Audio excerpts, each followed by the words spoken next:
How is it that 14 hairdryers helped me to write my first song? Maybe with all 14 hairdryers pointed at my head, the heat warmed up my brain cells to the point of sparking inspiration. Or did someone drop 14 hairdryers into the bath while I was in there, and instead of just killing me, there was so much electricity that it brought me back to life. Except for now, I have the uncanny ability to write songs at will. Or maybe it was none of those, and in an effort to get your attention, I have wasted both of our times. But I can promise you this. 14 hairdryers did help me write my first song, and if you stick around to the end, I will show you how.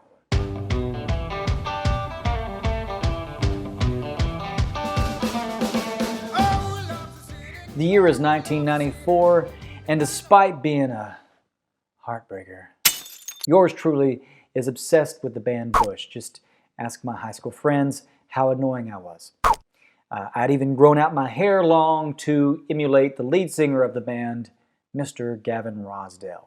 If you haven't heard of the band Bush or of Gavin Rossdale, you might have heard of a little somebody called Gwen Stefani. You see, that was her boo back in the day before she traded up to Blake Shelton. Or traded down IMO because Gavin Rossdale, you have incredible hair. I'm so jelly. But despite what this title implies, this video is actually not about hair products. Bush's breakout album was 16th Stone, which played on repeat in my mom's basement as I jammed out on the drums. I was in a few bands back then, and I was absolutely fascinated by the idea that people could just write new songs. Like songs that weren't on the radio. They could just make a new one. It seemed mystical and mysterious and mysterical to me, which is a word I tried to make up to be funny, but it turns out it's an actual word.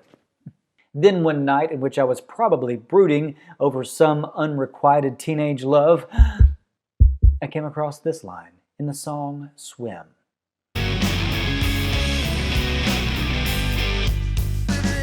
Ice, 14 hairdryers. And I think, I don't think that made any sense at all. Maybe I could write a song. Now keep in mind, lyric writing in the 90s for grunge rock was very, how do you say, abstract. Picasso. Personally, I don't think I cared as much about what the words said as much as I cared about how the song and the music made me feel. I remember ascribing all kinds of meanings to Stone Temple Pilots, Soundgarden, and Radiohead songs without ever even knowing what the lyrics were. You see, the lyrics didn't seem to narrate a specific story, so as a listener, I could just invent my own. And maybe it wasn't even that deep. After all, these were young songwriters writing their first hit albums. It could have just been a case of untrained lyric writing that didn't seem to matter because records were being sold. Either way, and luckily, it inspired me because I felt like I didn't have to judge the words that were coming out of my mouth when I began to write. I mean, it didn't seem like my songwriting heroes judged what they were putting on paper. And I'm not saying this to put them down. I genuinely enjoyed this style of ambiguous songwriting. And I began to develop a skill that I still use to this very day. I didn't know it at the time, but what I was practicing was free writing. So what is free writing? Well, I'm going to show you, but first I'm going to explain it to you. Free writing is a process where you set a timer and you start writing words without judgment. Keep going no matter how silly or ludicrous or unrelated the threads seem to be. This taps into our stream of consciousness. It's just our natural reactions. This flow should come without force, judgment, or constraint. We only have 3 rules for this process. Number 1, already have some melody ideas. Number 2, set a timer for 2 minutes per section of the song. If you're working on a verse, set a timer for 2 minutes on a verse, move to a chorus, set another timer for another 2 minutes. And then number 3, make sure that your free writing fits inside of the melodies. That's your only real challenge here, is to make sure that the words you're coming up with will fit inside of the space that you've already designated as melodies.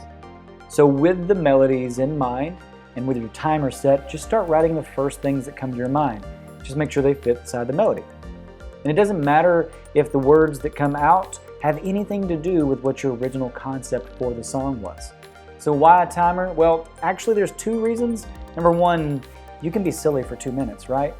Also, by having a deadline, it also kind of forces you to finish.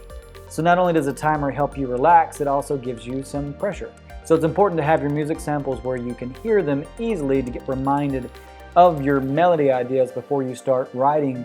And then I like to pull up like a Word doc or a piece of paper and pencil or a typewriter.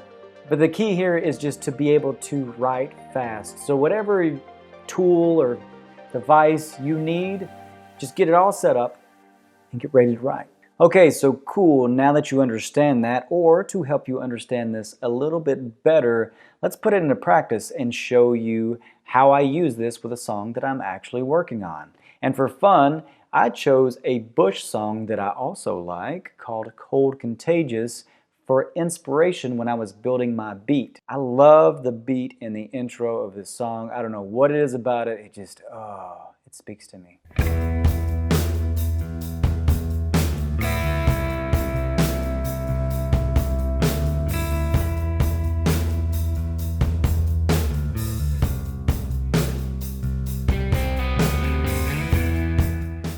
So what I did to make this beat my own was, first of all, I slowed the tempo down from 130 BPM to 120. That way I would already be playing it with a little bit different of a feel. The next thing that I did was I took out the B part of the drum beat and just did the A part. What I mean by that is there's a beat where it's like do do ch, do do ch. The do do ch part, I took it out and I just stayed on the A part. Let me show you.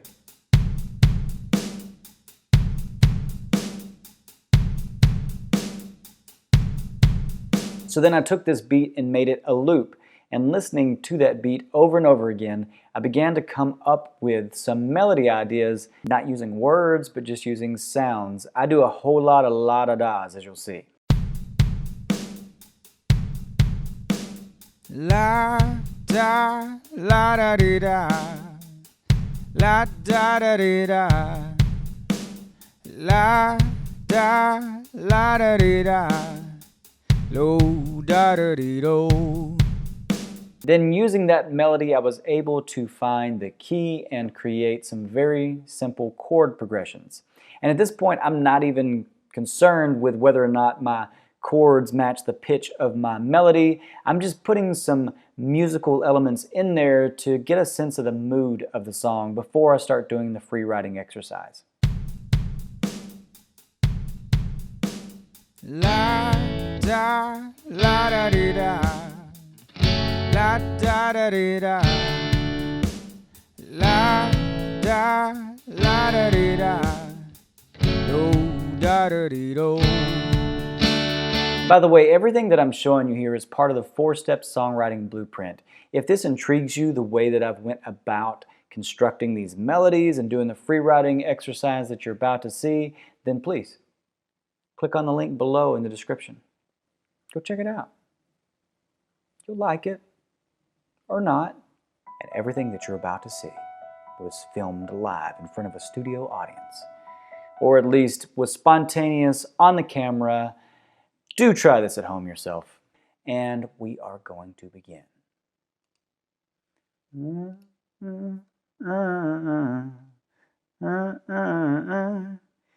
Be my hero again.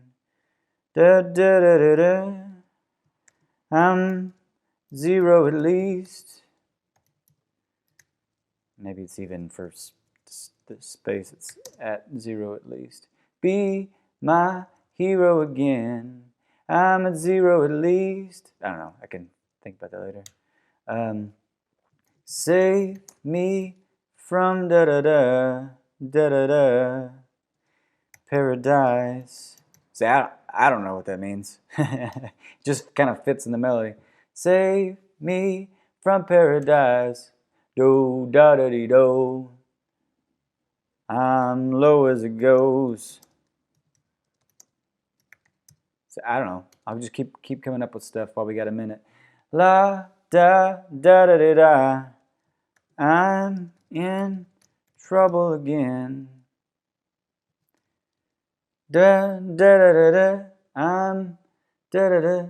And suddenly I'm for poison. I like poison within. Poison within. Down and poison within. I don't know what this means, but it kind of fits. Down and poison within. I don't know. You see what I'm saying? Let me make sure that's right. Yeah, downing. How am I doing? 20 seconds. Dun, dun. That's not how you spell poison. Dun, I'm usually not worried about grammar. Dun, dun, dun, dun, dun, dun, dun.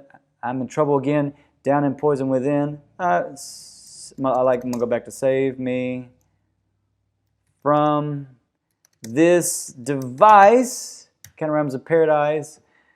Da, da, da, da, da, da. Time's up, but I'm going to finish this line because I've been talking to you about my thought process. I'm low as it goes. Do, do, do, do, do. Mm-hmm. I'm do, do, do, do. See?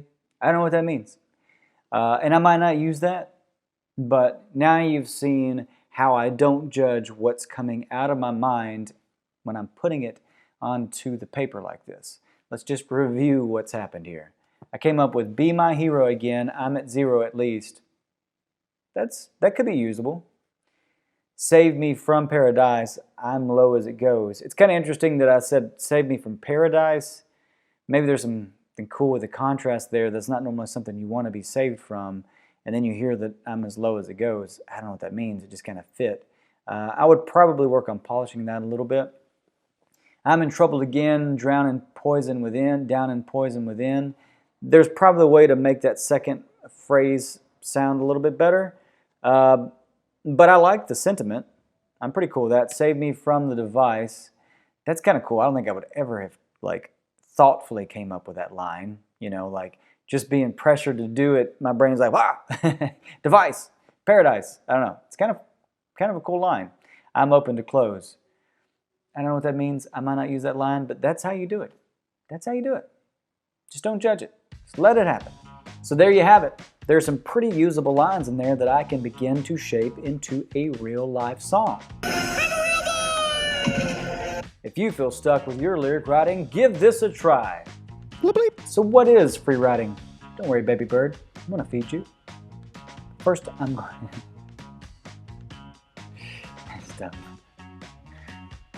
That's it. So it's good. Content 7 is good to go.